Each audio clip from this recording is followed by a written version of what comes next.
یہ جذبہ بڑا مبارک جذبہ ہے کہ رب کا قرب حاصل کیا جائے. دوستی تو بہت آگے کی چیز ہے.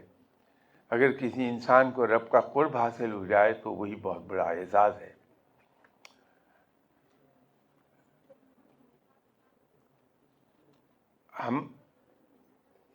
ہم کسی انسان سے ملتے ہیں،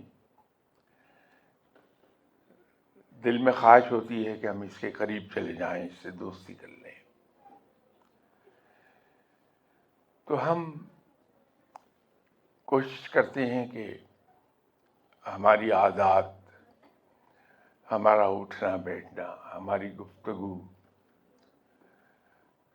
ہمارے طور طریقے ایسے ہو جائیں جو اس شخص کے لیے پسندیدہ ہوں، تاکہ وہ ہمیں اپنے قریب کر لے. تو یہاں تو معاملہ رب کا ہے. تو رب کے قریب جانے کے لیے وظائف شاید کوئی رول پلے نہ کرتے ہوں، جہاں تک مجھے علم ہے. میں اپنی معلومات کی حد تک عرض کر سکتا ہوں، ہو سکتا ہے وہ غلط ہوں، لیکن میں یہ سمجھتا ہوں کہ رب کی قربت کے لیے انسان کو اپنے زندگی کو ایک ایسے سانچے میں ڈالنا ہوگا جو رب کا پسندیدہ ہو. تعالیٰ نے قرآن پاک میں جو ہمارے لیے معیار مقرر کیا،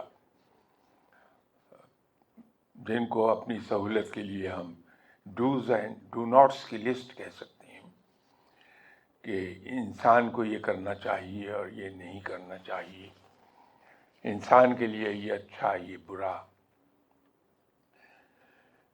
جب تک کہ ہم اپنے آپ کو اس سانچے میں نہیں ڈھالتے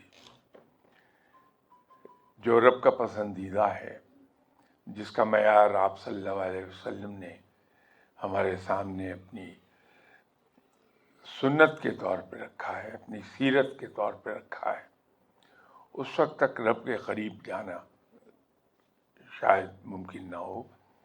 وہ تو رب ہے، مالک کل ہے، جو چاہے وہ کر لے، اسے پوچھنے والا کوئی نہیں.